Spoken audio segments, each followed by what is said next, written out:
Hi everyone. Book Summary Coffee Lunch Coffee, A Practical Guides to Expanding Relationships for Master Networking by Alana Muller. Enjoyed the video. Please subscribing to my channel for more great content like this. You'll be notified when I upload new videos. Coffee Lunch Coffee by Alana Muller is a practical guide to expanding relationships. She provides tips and exercises to develop interpersonal skills and build lasting relationships, which can help us grow in our personal and professional lives. Here are 5 key points from the book. 1. Arianna Huffington's networking. The author shares an example of Arianna Huffington, who once attended an event at a woman's home in New York City to speak and discuss the challenges women face in the workplace. After her talk, she gave her private email address to everyone in the room, enabling her to continue the conversation she had started with all the attendees far beyond the meeting. 2. Author's personal experience. The author uses her personal and professional experience to provide practical strategies for networking.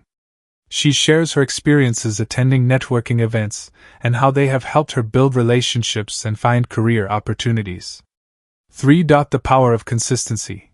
The author emphasizes the power of consistency in networking. She shares her own experience of networking consistently and how it has helped her in her career. 4. Building community. The author provides strategies on how to build a community through networking.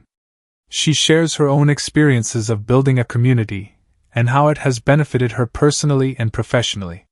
5. The importance of clarity. The author emphasizes the importance of having clarity in networking. She shares her own experiences of how having a clear vision and goals has helped her in networking. Alana Muller is the author and founder of the Coffee Lunch Coffee blog and the president of Kaufman Fast Track, a nonprofit educational organization that helps train entrepreneurs. Alana holds a master's degree in business administration from the University of Chicago, regularly organizes business seminars and contributes to Forbes.com and the Huffington Post. What does this book have for you? Become more successful professionally and personally by learning to communicate more effectively. Establishing relationships was once considered necessary only when we separated it from work. However, more than ever, networking has become a prerequisite for career success, whether we are unemployed or not. When applied well, networking provides us with a community of people and keeps us on top of growth in the labor market. This book will show you how to succeed and value the networking process, how to build community, and how you can connect with others in an enjoyable and professional way. Networking is an essential skill for success, and it takes more than just collecting business cards. In whatever industry we work in, networking is an essential skill to have.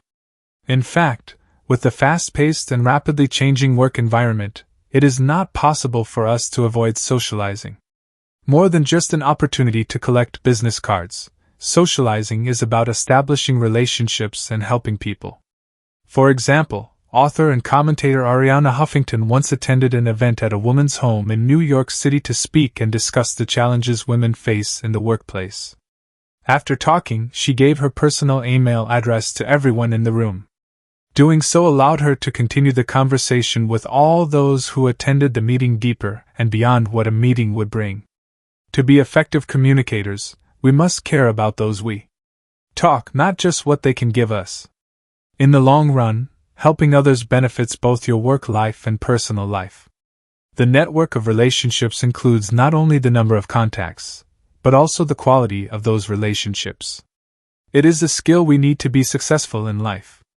It acts as a safety net in our evolving work environment and helps us move forward at work. We may not all be born socialites, but there are tips and tricks anyone can learn to hone these beneficial skills. These tips include making sure you have a 30-second talk in the elevator where you can quickly and easily introduce who you are and what you do. Know the resources you can use to communicate, sites like LinkedIn.com and job-hunt.org. How to tell stories to really connect with others and how to build a personal brand. A good grasp of these techniques can make your career satisfying and challenging. Expanding the network of relationships is community building. This could be a life-changing opportunity. Networking is about creating relationships, connecting with people, and becoming part of a larger community.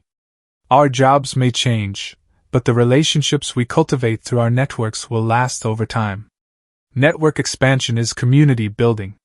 For example, after the author quit her 10-year job at Sprint Nextel Corporation, instead of being alone, she set herself up for meetings every day for 9 months to connect with new people and new ideas.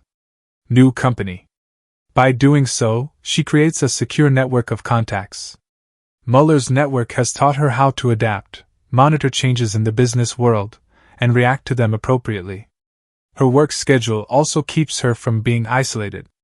She introduced herself to 200 people and went to 160 meetings in 9 months, which meant she had to constantly connect with others. In turn, she built a community where many people could communicate and work with each other. To get the most out of networking, you should treat it like a job. Get up early and start planning your meeting. The ideal times to meet other people are during morning coffees, at lunch, and afternoon coffees. Although some of us have an instinctive inclination in grid expansion, not all of us find it easy. However, with practice, even if you think you don't need it, you will always be ready when there are days when you need help from your contacts. In addition to fostering community and serving as a safety net, networking can even be life-changing.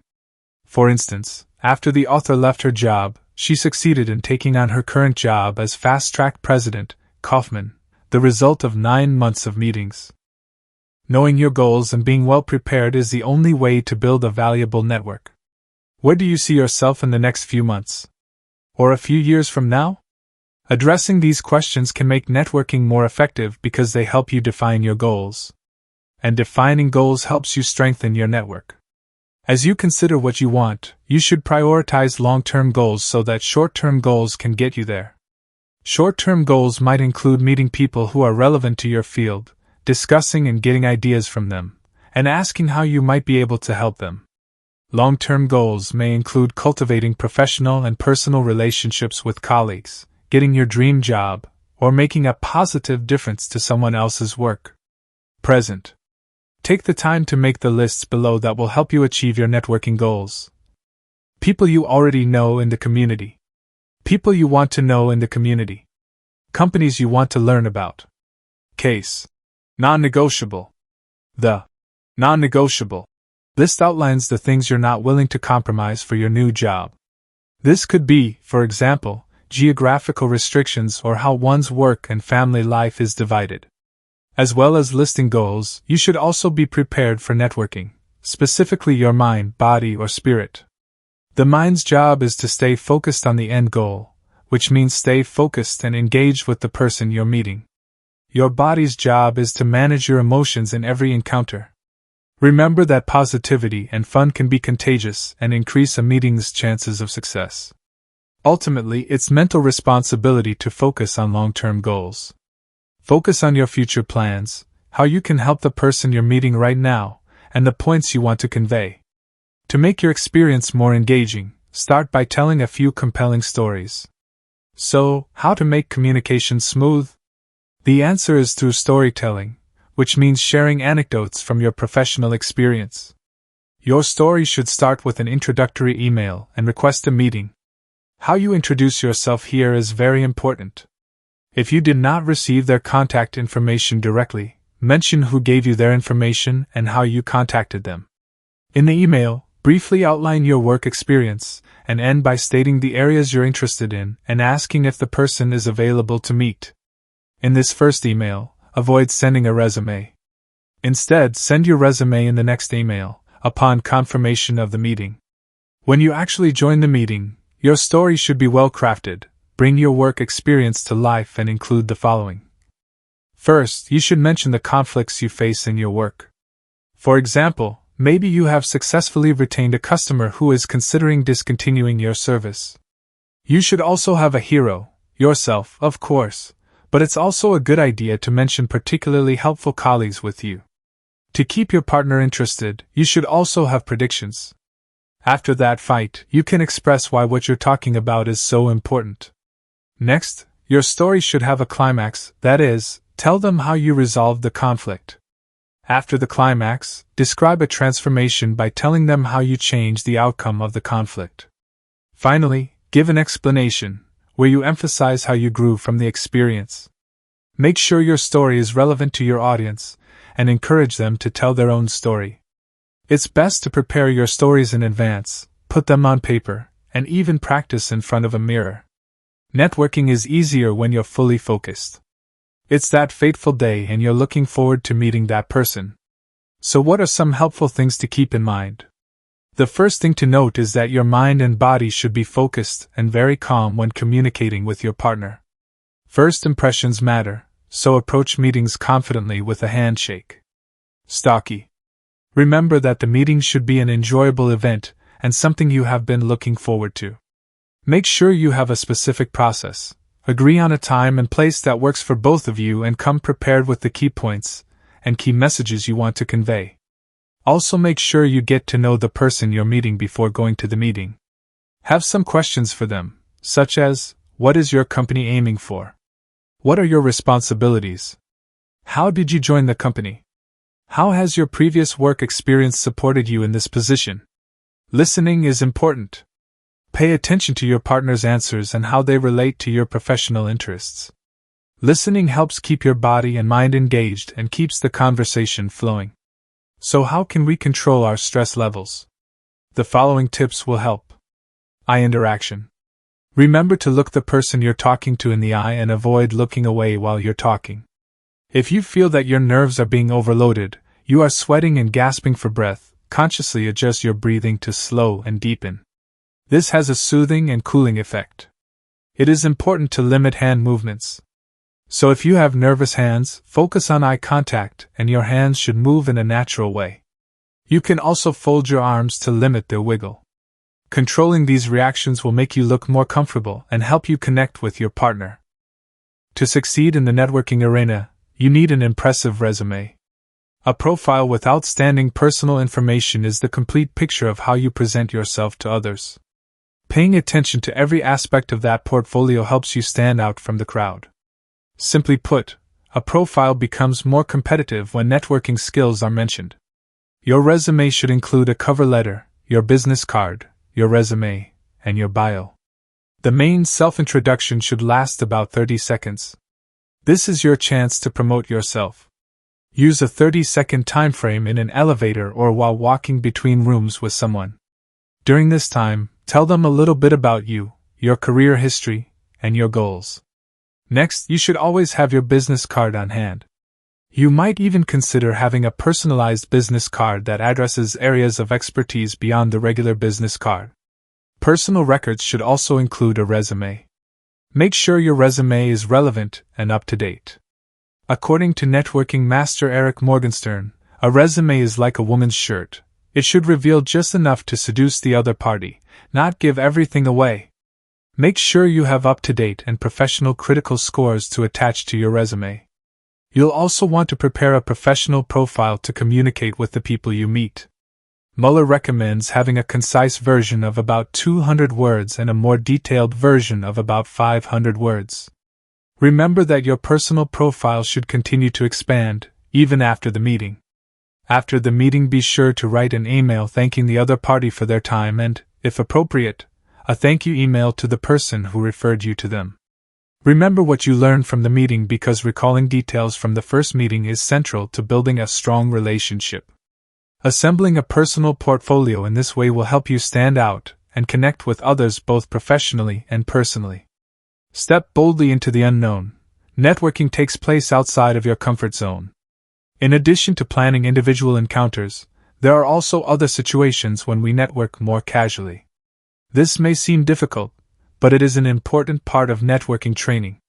It allows you to step out of your comfort zone and explore the community. The risk is when you push yourself.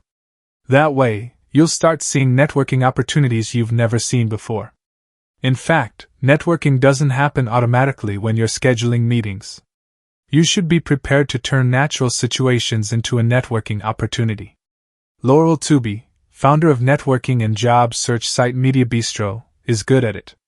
After graduating from college, Laurel moved to New York City to start her career as a writer, and after some experience working for magazines, she decided to move into freelance work.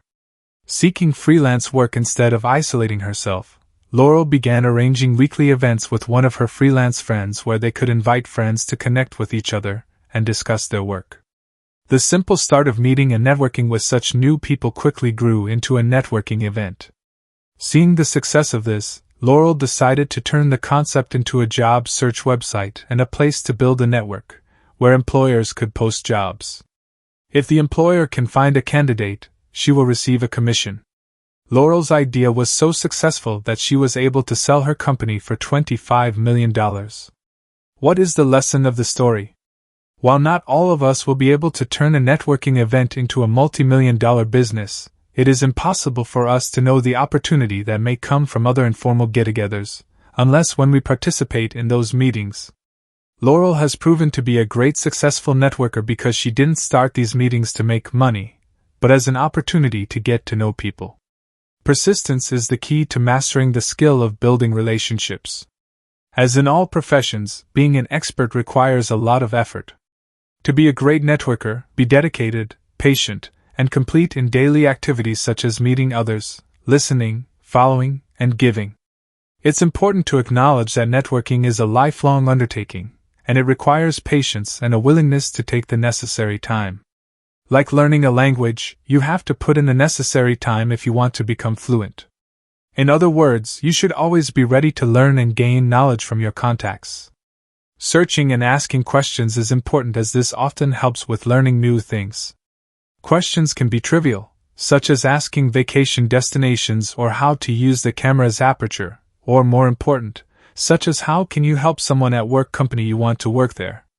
Mastering the language of communication is more than just talking about business with interests in mind. It's about listening to others and forming a personal relationship with them. You also have to remember that success and bonuses don't always come from building a network. Don't forget that in the 9 months before taking over as president of Kaufman Fast Track, Muller attended a total of 160 meetings and met 200 new people. So persistence is key. Networking is about fostering relationships. Like planting a garden, it makes no sense to expect immediate results.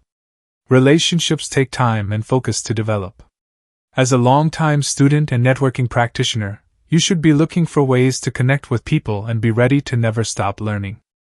Summary: networking is an essential skill in this constantly changing business world. Knowing how to connect with others and build lasting relationships at work will help you achieve your professional and personal endeavors. Whether you are looking for a job or simply want to explore more opportunities for growth in your current career, networking will help you achieve your goals. Set up meetups to build a network of relationships. Relationships aren't just for people looking for a career change. Relationships help us meet new people and expand our work boundaries even when we are already satisfied with our current jobs. Value networking and meet a certain number of people every week or month. Try to stay in touch with those people while meeting new people. Learn networking ideas from your social interactions. When dealing with people, keep in mind what makes you and the person you're socializing with, and how you can apply the same methods to your other social interactions. Think about how you connect with others in situations that aren't meant for networking to apply to your own networking encounters, which make meetings more effective, more memorable, and more enjoyable. The end. Thank you for watching. Please subscribe, like and share. See you in next video.